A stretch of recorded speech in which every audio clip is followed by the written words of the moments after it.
একজন বিরাট বড় মন্ত্রীর সাথে বসে আছি, সাবেক মন্ত্রী, কালা মন্ত্রী, কাল্লু শেঠ।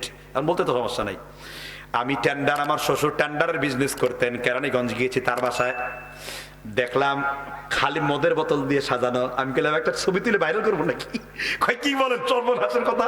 মন্ত্রী বলতেছে, আমার আবার সাহস একটু বেশি। বললাম, কামাল সাহেব, আপনি যেগুলো খান আল্লাহর দরবারে জবাবদিহি করবেন।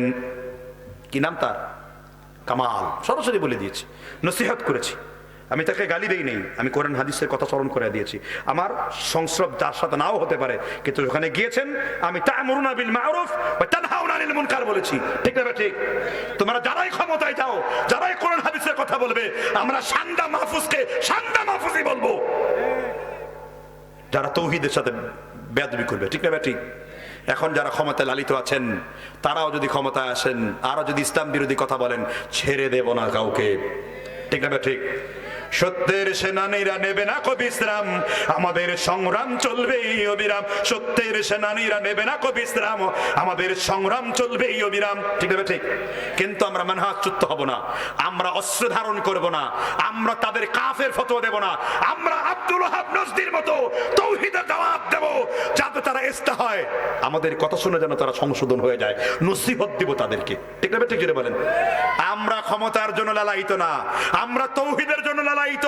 আমরা তোমাদের তন্ত্রমন্ত্র বিশ্বাস করি না, আমরা আল্লাহর বিধানে বিশ্বাস করি। আমরা তৌহিদের দাওয়াত সব জায়গায় ছড়িয়ে দিতে চাই, এটাই আমাদের লক্ষ্য উদ্দেশ্য। ঠিক না ঠিক?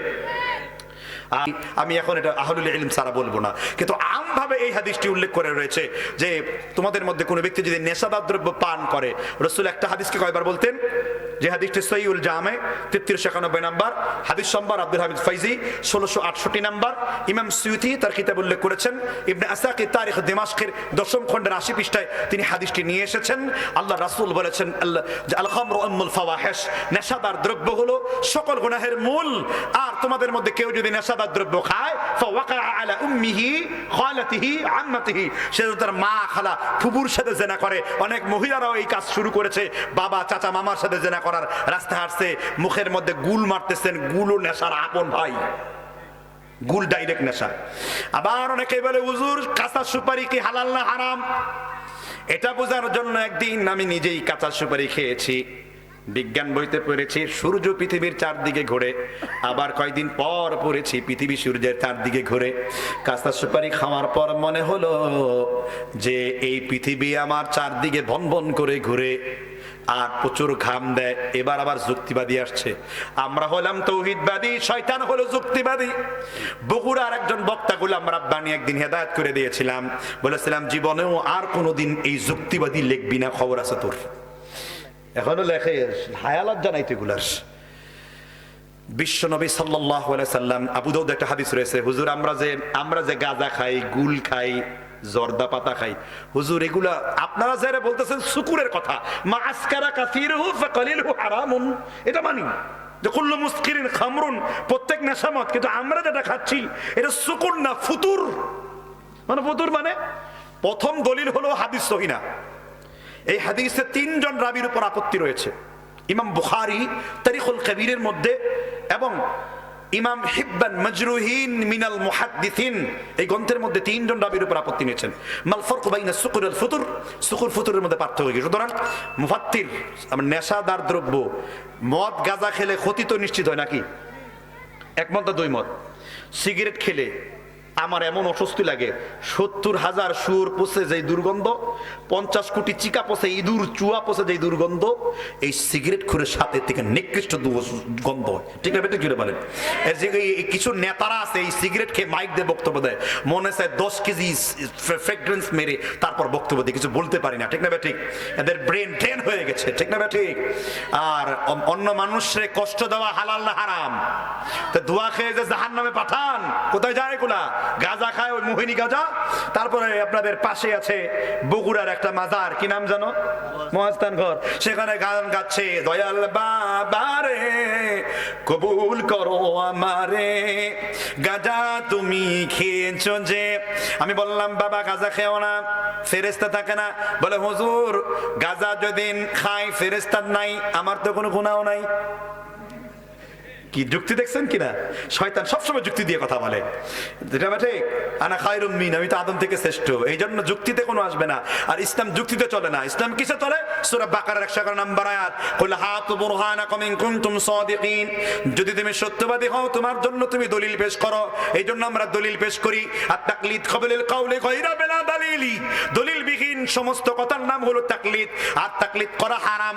এই জন্য ইবনুল বার মালিকি তার কিতাবের মধ্যে উল্লেখ করে গেছেন তাকলিদ কোনো মুমিনের জন্য হালাল না। এই জন্য আমরা অন্ধ অনুসরণ করব না, আমরা দলিল সহ অনুসরণ করব, ঠিক না? ঠিক। আর সিগারেট, গাঁজা, গোল, এগুলো সব নেশার অন্তর্ভুক্ত। মুসনাদ আহমদ এসেছে জাহান্নামের নাক আর মুখ দিয়ে ধোঁয়া বের হয়, আর তুমি সিগারেট গাঁজা খাইলে কি বের হয়? ওটা হ্যাঁ, দুখান ধোঁয়া বের হয়। তার মানে একজন সিগারেট খোরকে দেখলেই আমার কাছে হাবিয়া দুজকের কথা মনে পড়ে যায়। আবার অনেক হুজুররা এসেছেন আমার কওমি মাদ্রাসার, কতগুলো হুজুর, মাল হুজুর বসে আছেন। এই মাল হুজুরদের ফতোয়া হলো, হুজুর আমরা যে জর্দা খাই এটা মাকরু হয়। আমি বলে আমিও একমত, মাকরু হয়। তাহলে মোল্লা জিউনের নুরুল আনোয়ার ভালো করে পড়ো। মোল্লা জিউন নুরুল আনোয়ারের মধ্যে উল্লেখ করেছেন, বাহরুর রায়কের মধ্যে উল্লেখ করেছেন, আল্লামা তাকি উসমানী ফিকহি মাকালাতের ৫ম খণ্ডের ৫৩৪ নম্বর মাসালায় উল্লেখ করেছেন মাকরু হানাফিদের নিকট দুই রকম, একটা হলো মাকরু তাহরিমি আর একটা হলো মাকরু তানজিহি। আপকা মাসআলা অরুন কাহালের মধ্যে আল্লামা জাস্টিস মাওলানা তাকি উসমানী বলেছেন, এবং আমি মুফতি হারুনেজারের মাদ্রাসায় গিয়েছি, লাল খান মাদ্রাসায়, হারুনেজার বলেছেন জর্দা খাওয়া হলো মাকরু তাহরিমের অন্তর্ভুক্ত।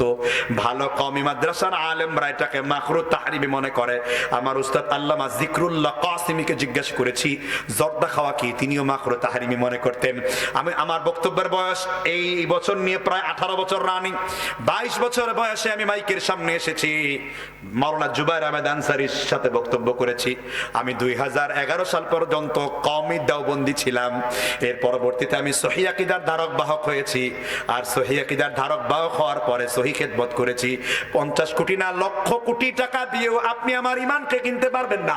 আমি এটাকে ভালো মনে করেছি, আমি এই জন্য গ্রহণ করেছি। কিন্তু উলামায়ে দেওবন্দের হক্কানি আলেমদেরকে আমি সম্মান করি। আপনাদের সমস্যা আছে কোনো? তাদের সাথে উঠা বসা করি, মামুনুল হকের কাছে যাই, আমার কলিজা বড় সাহস, আমি লালখান চলে যেতে পারি, হাটাজারি চলে যেতে পারি, আমি গহরপুর চলে যেতে পারি। কি সমস্যা আছে?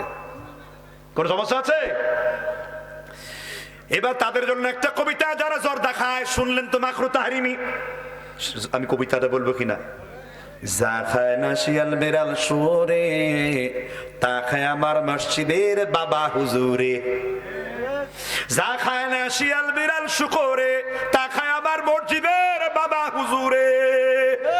ঠিক না ঠিক? আবার সিলেট এলাকায় গিয়েছি, সিলেট এলাকার ভাষা এক দেশের ভাষা আরেক দেশের গালি, ঠিক না?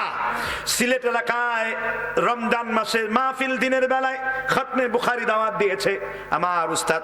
শেরপুরের সিলেটের গলা বাজার একটা জায়গা রয়েছে, রমজানের মাসে ঘোষণা দেয় ফতা খাই সুন্নি, ফতা খাই সুন্নি। ফতা কি তারে খায়? ফতা হলো কি ইসরায়েলি বলে, ঠিক না ঠিক? আপনারা ফতা বললে বুঝবেন নাকি? আরে আবার আপনারাও যে বলেন হাকাওয়ালা, হাকাওয়ালা, কেউ বুঝবে নাকি আপনারা ছাড়া? এগুলো আপনাদের ভাষার সৌন্দর্য, ঠিক না ঠিক? ঈদগাহ হক বিমানত সরসু না নোকালসরি আসু, এটা আপনাদের দেশের ভাষা, ঠিক না ঠিক? এক এক দেশের ভাষার সৌন্দর্য কে দান করেছেন? এই জন্য বঙ্গবাণী কবিতায় কবি আব্দুল হাকিম বলেছেন যে বঙ্গতে জন্মেছি আমি, বঙ্গ আমার ভাষা। গোলাম মুস্তাফা কাব্যিক অনুবাদ করেছেন অনন্ত অসীম প্রেমময় তুমি, বিচার দিনের স্বামী, যত কোনো গান হে চির মহান তোমারই অন্তর্যামী, ধুলোকে ভুলোকে সবারই ছাড়িয়া তোমারই চরণে পড়ে লুটাইয়া, তবে হাবিবায়ের মধ্যে কেউ পারবে না। সুবহানাল্লাহ বলে, ঠিক না ঠিক? এত লজ্জা নির্লজ্জ কথা শুনেও যদি কেউ এরপরে জর্দা, গুল, হুক্কা, বিড়ি, ভদকা, মদ, এগুলো যারা খায় তারা জানে। আর 7